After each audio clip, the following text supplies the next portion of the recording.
Good morning, everyone. We're back. We got another podcast. And yeah, how's it going, AJ? It's going pretty well. We had a couple week break there. We had a long winter's break, and then we didn't realize how much work went into a podcast. So, that took a while, and there's a massive learning curve. But new audio software, new video editing software, everything's going great. So, hopefully, we have a more professional production for you guys this time. Yeah. Yeah.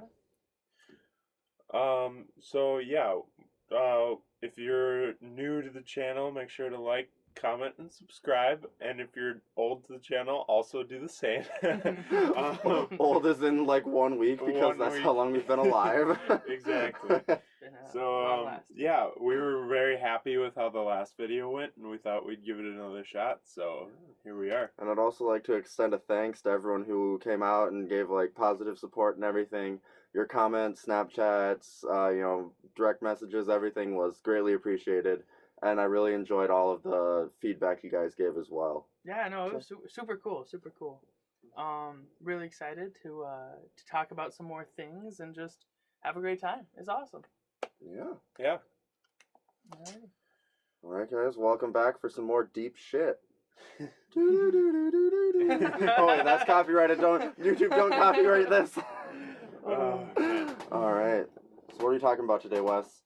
We're going to be talking about perception. Woo! Yay, we love perceiving things. It is the most fun. Big fan of noticing the world around me. Mm-hmm. Exactly. Okay. So, the first topic that we're going to talk about is just perception and reality in general. So, I don't know. Kenny, do you want to start us off? Yeah, sure.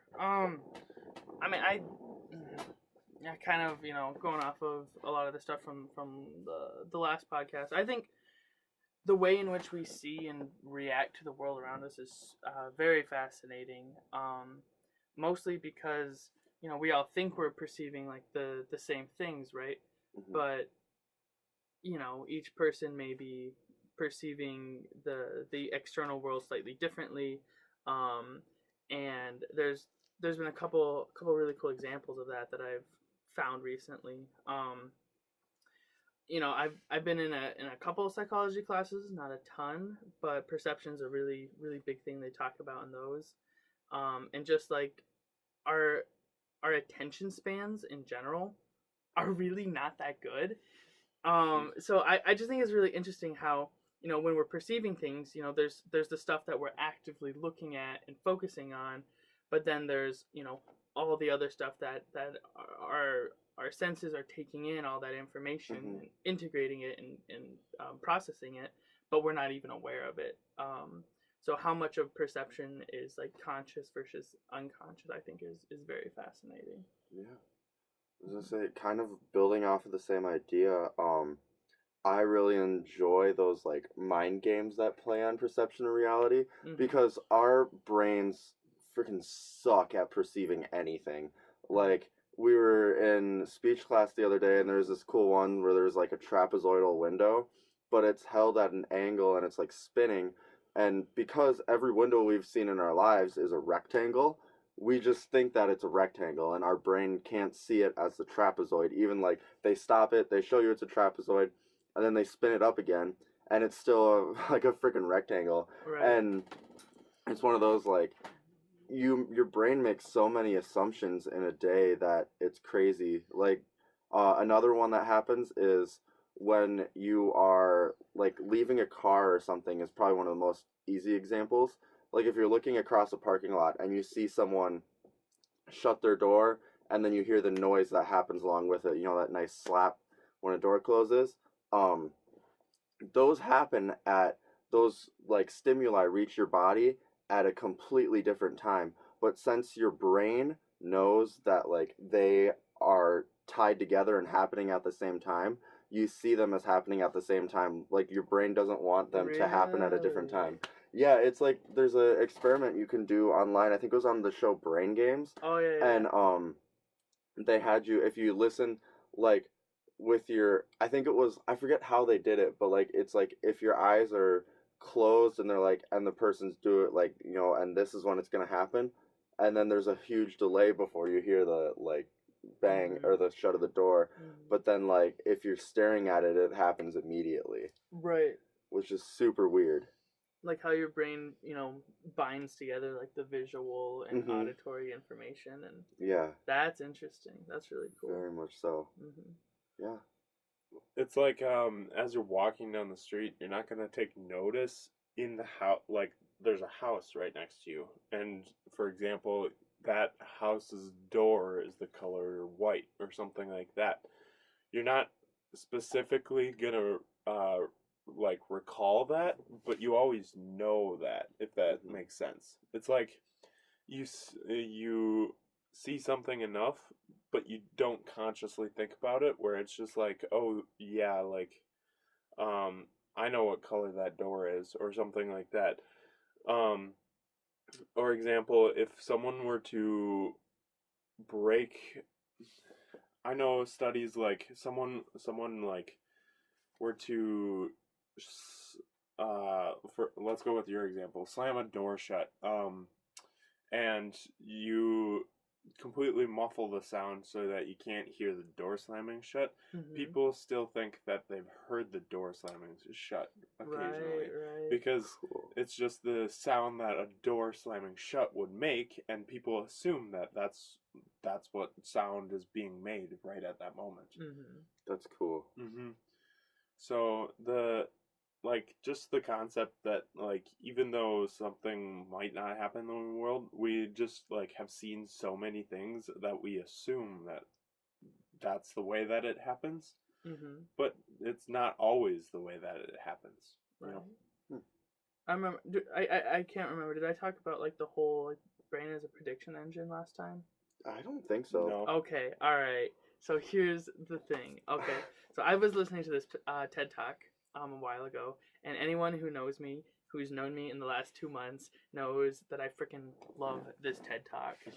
It's by a guy called Anil Seth, Anil, and then just Seth is his last name. Have you seen that? I think I've seen him before. Yeah. Oh, he's so cool. He's a neuroscientist, a computational neuroscientist, and he's the director for some institute on like the neuroscience of consciousness out in England, I think.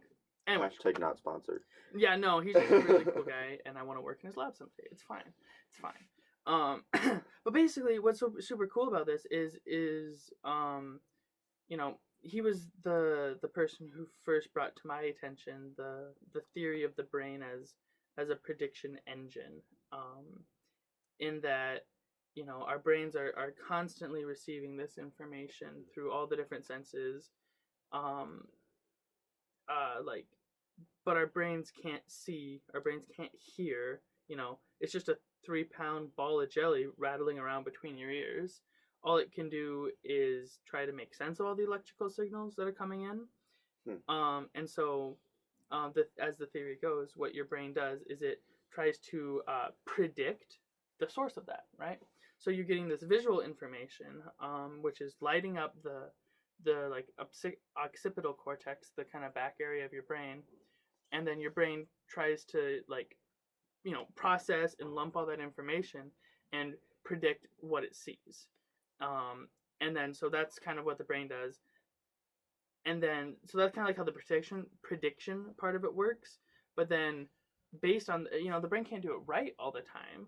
So what happens is obviously sometimes, you know, we get it wrong. I mean, a lot of this, you know, doesn't happen quite as much consciously when we're older, because a lot of this happened, you know, back like when we were really young and just like figuring out the world. I mean, it's literally called, you know, figuring out the world. But what happens is, you know, you'll if your brain perceives something, right, like those like optical illusions that you're thinking of, and they're wrong, and you realize it, that's, you know, a prediction error. And then your brain pays attention to those prediction errors and tries to like correct and modify to make it, you know, to get a better approximation of what the outside world really is. Why I think that's super interesting though is because we don't typically think of it that way. We just think that we're like just seeing, and it's just like a direct link from the eye to the brain, and there's no processing or doctoring up of those images, but it happens all the time. It's super interesting. Does that mean like if you've seen more optical illusions, you're less likely to be tricked? Depends on the optical illusion, I would say. So, for some of them, he uses one in his TED Talk, and I've seen that TED Talk more times than I care to admit. And so now when I see it, I see through it. Okay. Because I've seen it so many times. That one specifically. That one specific one. But on other optical illusions, I'm still just as blind because I haven't. My brain doesn't have access to that information yet. So, there's ones with like shadows. We see objects in the 3-dimensional world.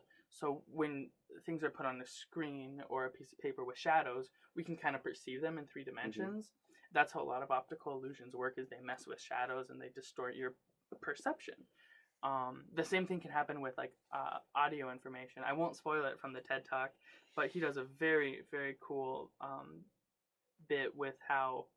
Is it the Daba bit?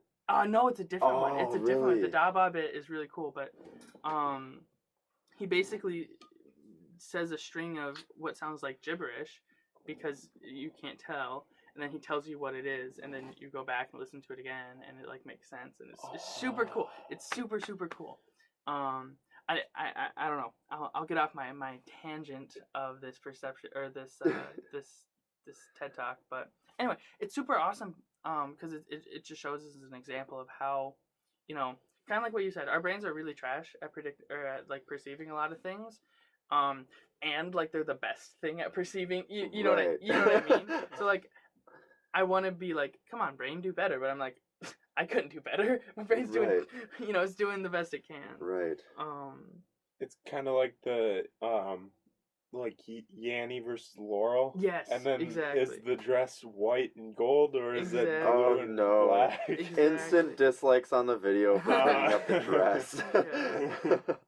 Well, yeah, it's fascinating, and that's not even before, factoring in like how you, what your values and beliefs and convictions are, and how those, color your perception of the outside world as well. Show any two people a news story and they'll have immediately different reactions. And then one thing that I think is troublingly fascinating is I heard a really great quote on a TV show. Actually, have you guys seen The Haunting of Hill House? I've not yet.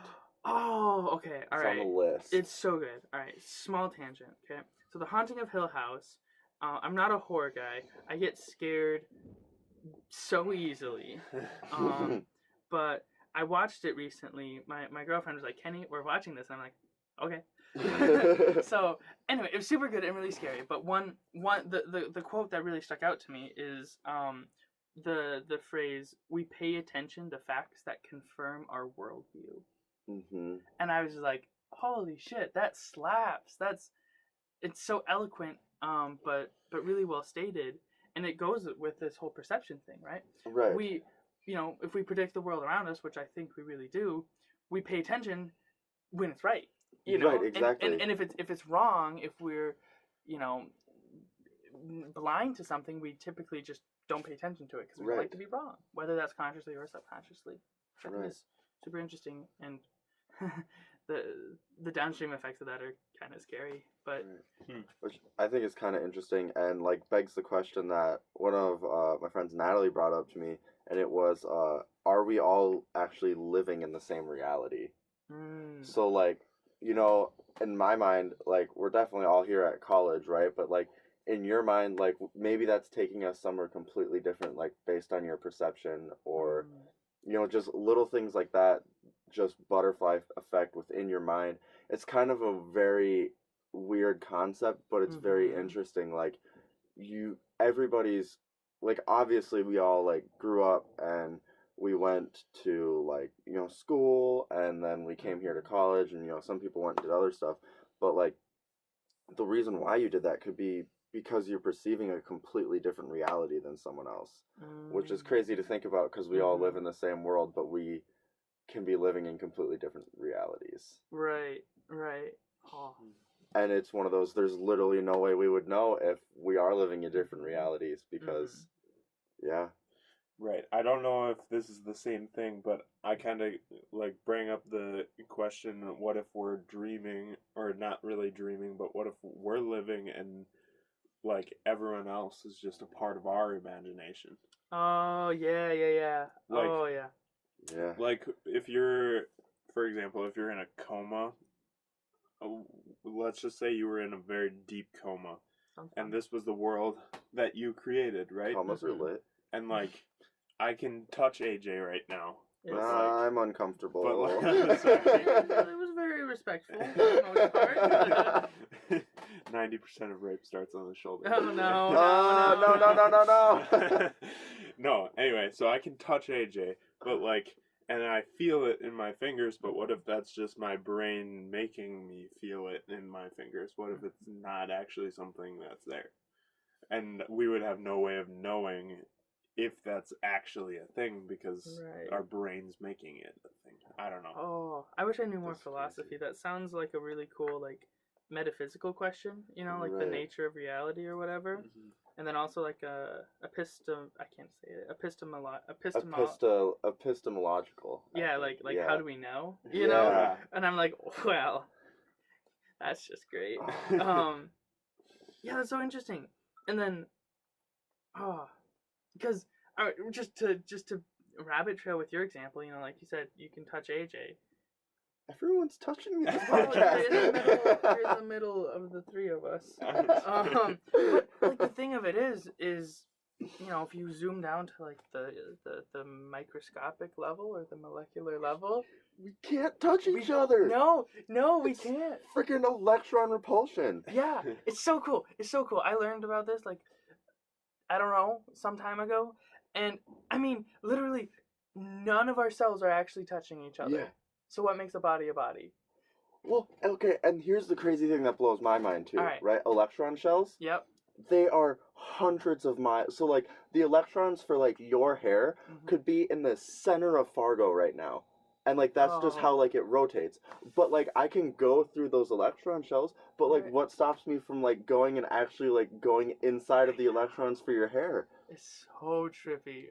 How Does it work? So it really like, in an interesting way, it comes back to the whole, like, you know, Star Wars, one with the Force, everything's connected kind of thing. Because, like, literally, we all are. All our electrons are spread across the. Oh. But, oh yeah, all right. My brain is hurting a little bit. If our electrons didn't repel, for those of you who don't know, or if our electrons didn't repel each other every time we'd put our hand on something, we'd be connected to whatever we put our hand on. Basically, our like cells and atoms would all like intertwine, and then that thing would be permanently a part of you.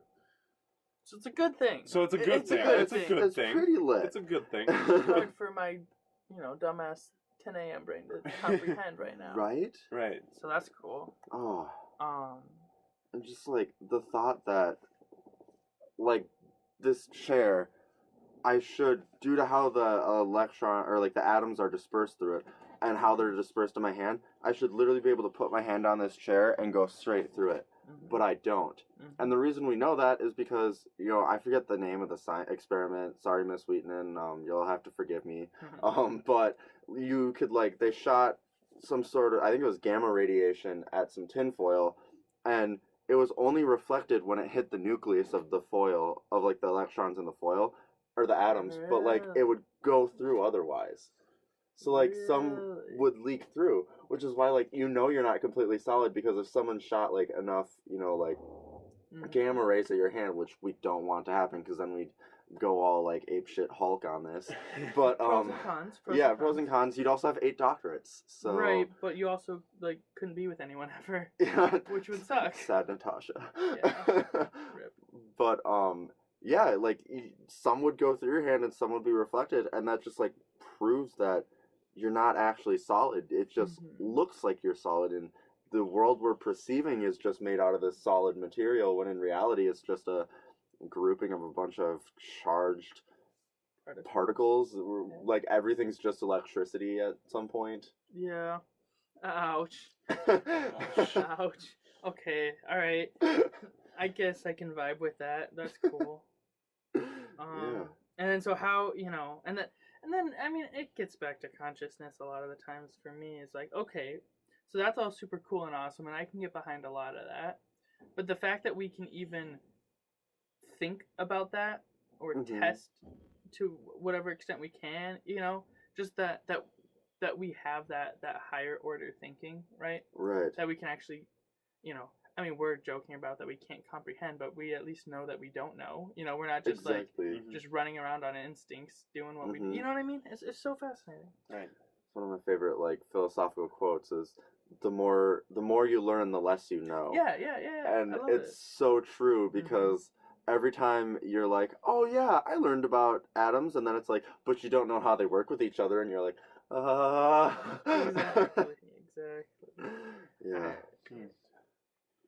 Well, do you want to take a little bit of a brain break before our last part? Sure. And we'll get our sponsor in here.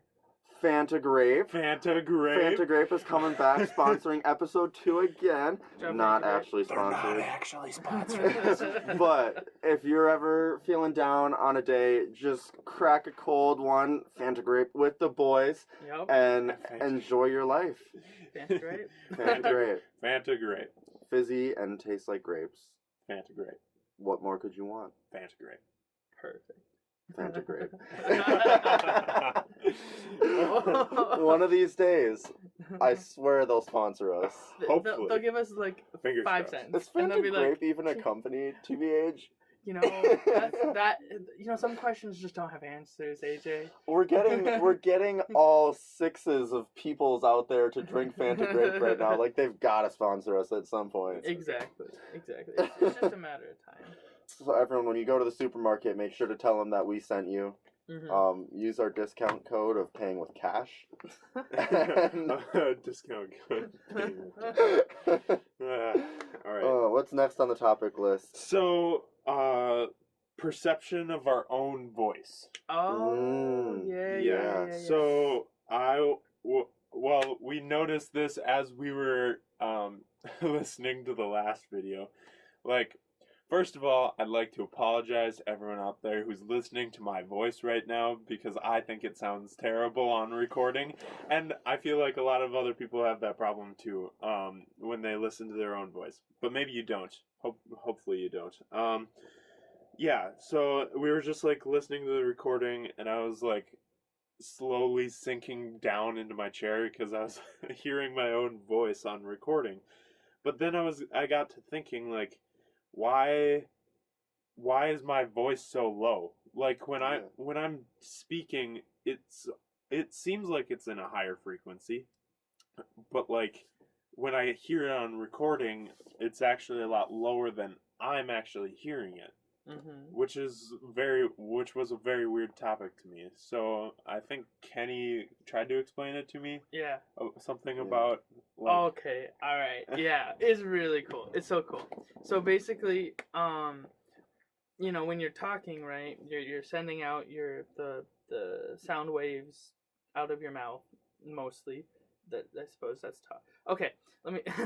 So basically, what happens is when others, or a microphone, or basically anything else hears your voice, that's where the sound waves are coming from, from your vocal cords out your mouth, and then they're hearing or perceiving it. However, when you yourself perceive your own voice, the sound waves, they don't, all of them travel from out of your mouth back into your ear. They actually travel through your body, through like your bone, and then vibrate your eardrum, and like do all the bits with the 3 bones and vibrate your hair cells. It's actually really cool. Audition is super, super interesting. But what that does is sound travels differently through air than through solid. So by traveling through, yourself, essentially, we perceive our own voice as markedly different. I can't remember. I think for some people they do it differently. For yours, you hear it as lower than it actually is. No, my voice is lower, and I hear it higher. You hear it higher. I hear it higher. Yes. Yeah, no, I was gonna say, because I've done some research into the topic too, and in general, like the human body, because as you were saying, there's 3 different types of sound waves that go out. So like there's when you talk, there's ones that go directly out and they like kind of circle around your head in some weird fashion and go straight into your ear. Mm-hmm. And then there's refracted ones, so they'll go out, bounce off an object, and come back to you. Mm-hmm. And then there's the direct that travel through bone matter. Mm-hmm. And essentially, like, since they're going through bone matter, the lowest frequencies will tend to do that better because sound waves travel more efficiently through solid material. So those low waves, which travel like crap in the air, are more easily to go into your eardrum, and then like you hear your voice is really low. But on this podcast, every one of my friends will say they hear my voice normal because this microphone is taking in only the direct waves and refracted waves, which is what the human ear would take in as well. Right. Which is just crazy. So cool. That's so fascinating. You know, how we think of ourselves is completely unique from how the rest of the world hears us. Right. Which is cool. And yet we still think we're right. Mm-hmm. Even though...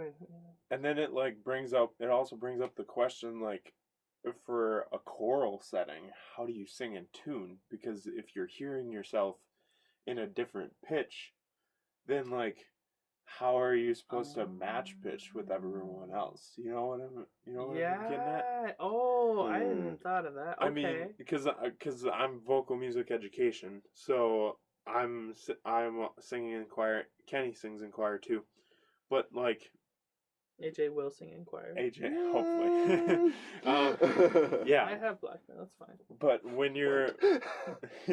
Yeah, go ahead. When you're singing, it's just like... I don't know, it's like... We all sing in tune. Or like, mostly in tune. But like, when we're all singing, we're all able to create the same noise, even if we hear ourselves in a different octave. Or not even a different octave, different pitch. We're all able to sing because our brain has been trained to do that, or our brain, even though hears in a different pitch, still is able to produce a noise on a pitch. I don't know. It's very interesting study, and that might actually be why people are tone deaf too, because they hear themselves in such a different pitch that they can't produce a pitch when they're asked to. You know, they think they're producing that pitch, but it's actually very different. Right, so their perception of what pitch they're producing is not like the same as what they're, you know, what they're asked to do. Play a middle C, and they try to sing a middle C, and they hear a middle C, but that's just... Exactly. They hear middle C coming out of their voice, but it's not actually middle C, it's something different. Oh, that's cool. That's crazy. And are you saying that's because like they're just like not as trained in it too? Because like we like you, I was in choir, Kenny was in choir. You know, we're all like trained that like when we make, because when I sing, I never hear the same note in my head as like that I'm singing out of my mouth as the piano's playing, but it's in tune, and I think that's because of that. Right. So maybe it's just like more not as tone deaf, but more as a lack of like experience in that area. Right. We had some people in choir in high school that were tone deaf and like could not sing on pitch. But like we like worked with them a lot, and they got better throughout the year, and I think that's like part of that training. You have to train your brain in order to sing the right pitch. Right. But it all just depends on what your brain is hearing from your own voice when you sing. It's very interesting. I was say, on a similar concept of like not really knowing pitches until like you're taught what they are and everything. In a world where no mirrors or reflections existed or anything like that, so like back in the caveman days, what would we see ourselves as? Because like now we have a very clear distinction of what our faces look like because we've seen it so many times. But in a world where you had never seen your face before, like, what would I just see Kenny and think I look exactly like Kenny? So interesting. Or like, yeah.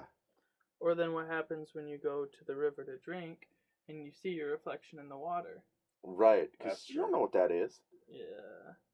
That's I mean, you could get some sort of a fuzzy perception, but it wouldn't be crystal clear, right. Right. for the 'cause most part. You're not seeing yourself every single day that you're alive. Right. You definitely know. Like it's like when animals kind of see themselves in mirrors and they like freak out because Right. they think it's another animal because they haven't been, normatized to the idea of seeing themselves as we have. Mm-hmm. Or they don't, that I remember reading that as like one measure of animal intelligence is if they can recognize themselves in a mirror. Because some animals can. I think dolphins, pigs, I believe crows, some breeds of dogs, or all dogs. I can't remember. I don't remember all of them. But like some animals can, and then others like beta fish are like, get off my lawn. You know what I mean? So it's super interesting. At what point, okay, so some animals can and some animals can't. What, brain structures or brain connectivities makes it so that you can, you know what I mean? Right. At what level of animal does that change? You know what I mean? And these are questions that we don't really know right now.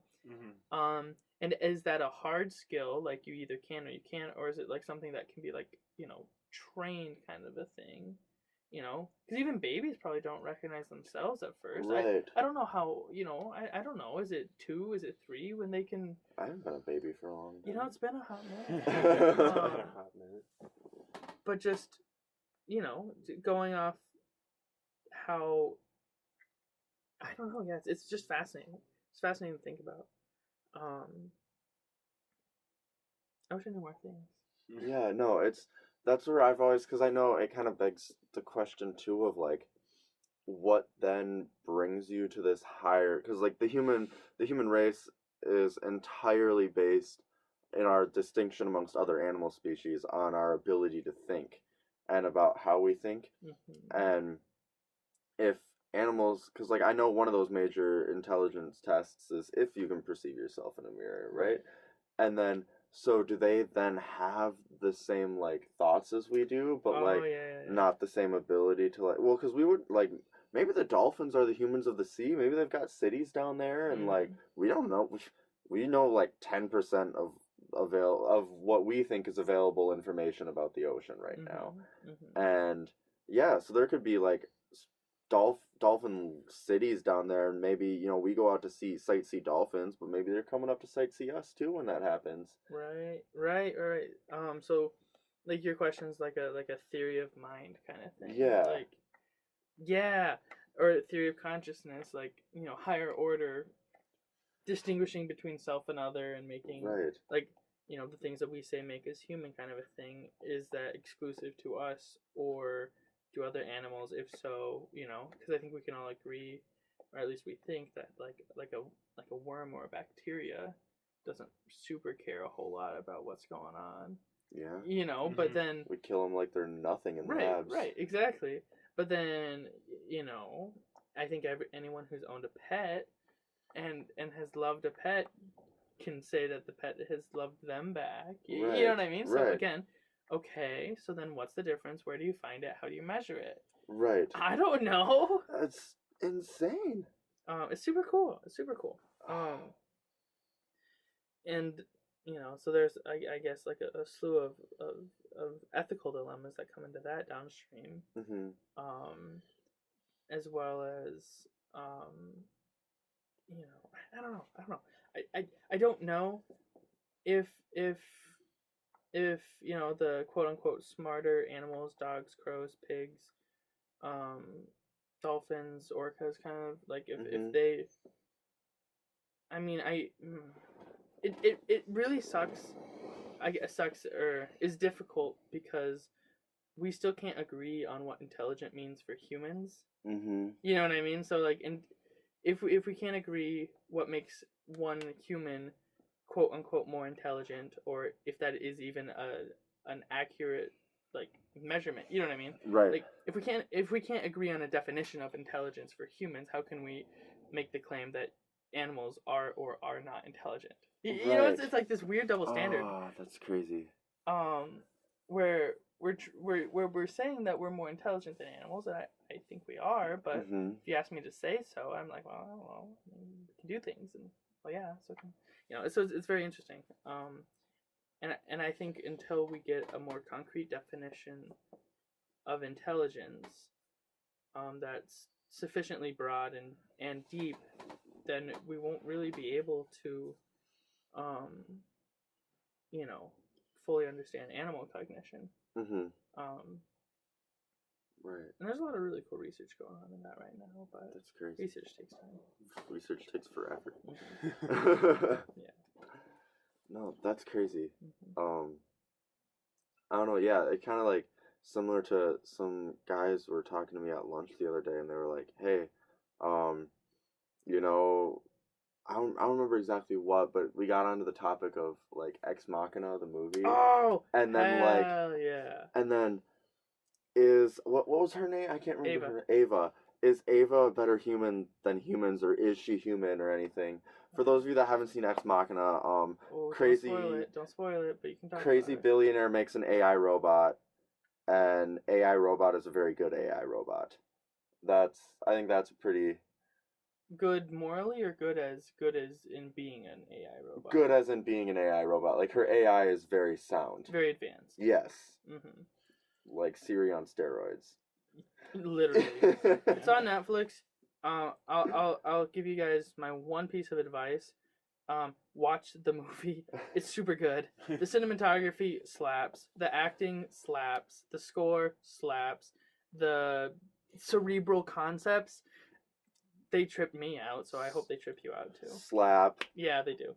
The AI literally slaps. The It's house is expensive. Oh, it's expensive as fuck. So anyway, but yeah, so cool. You know, and that gets back at a lot of like classic sci-fi questions of what does it mean to be human, blah blah blah. Is it biological, or is it based on, you know, a lot of the sci-fi, like Blade Runner and Androids Dream of Electric Sheep, is based on like the concept of like empathy, you know, that is, but I mean, elephants have empathy. Right. It's pretty easily measured, so right. So then does human, is that really what we're measuring, or because we're biologically human beings, but by human, are we ascribing more meaning to that as being like thinking, conscious, feeling beings? You know, not necessarily what our DNA says, but how. So I don't know. I don't know, and I'm very curious. I think we should learn more about this. And then I think one of the topics we got into after the movie as well is like, is Ava a better human than some humans? Because like AI robots, as much as they want to, like, their feelings are all like developed. Like, they're not actually feeling, they're copying feelings from other people and displaying them where they feel they would be appropriate, right? Which is the same thing that a psychopath would do, or a sociopath. Like, they don't feel emotion, so they copy other people's emotions and use them where they deem appropriate in general to get what they want, which is similar to what Ava does as well. So then, since she is so good at emulating these emotions and displaying them for people, good word, emulate, big fan. Buzzword of the day, emulate. Is she a better human than, say, like a psycho or sociopath? Again, better as in morally, or better as in like more like accurate? On this definition of being a human, like, because I know we kind of defined human as like this ability to feel and create feelings, sure. you know, empathy, all that. Sociopaths and psychopaths don't really do that. Like, they feel some, but like most of their emotions are like manufactured. Yeah, thank you. And Ava's are the exact same way, but she's better at manufacturing them. Right, so she's better at being a human than some humans are at being humans. Right. Going back to the animal thing, that might not be that. It might be that, like, all these emotions that we're trying to identify in animals are just human emotions, and animals have completely different emotions that humans could never experience. That's a good point. Like, for example, yes, like you're identifying the dog in front of you. Like, the dog really loves you, and like love is your human emotion that you attach to that. But like that dog could have like completely different, like it could be an emotion similar to love, but it could be something completely different that the human brain could never imagine what it is. Right. You know? That's crazy. Cool. That's a lot of things. Deep shit, man. Deep shit. Okay. Yeah. So, alright. Well, we're gonna call it a day. I was gonna say, I think that's... I think that's a lot of things. That's our perception things for the week. Yeah. You can process that, think about it, maybe leave a comment down below on whether you disagree or agree or whatever. Yeah, if you heard any of this and you have any sort of like, information that we either forgot to bring up or forgot about or whatever, if you're like, oh yeah, no, this thing you guys were struggling over for 12 minutes, it's super simple, here's the answer, please put it in the comments. I would love to hear about it. Oh, yes. Would we all? Yeah.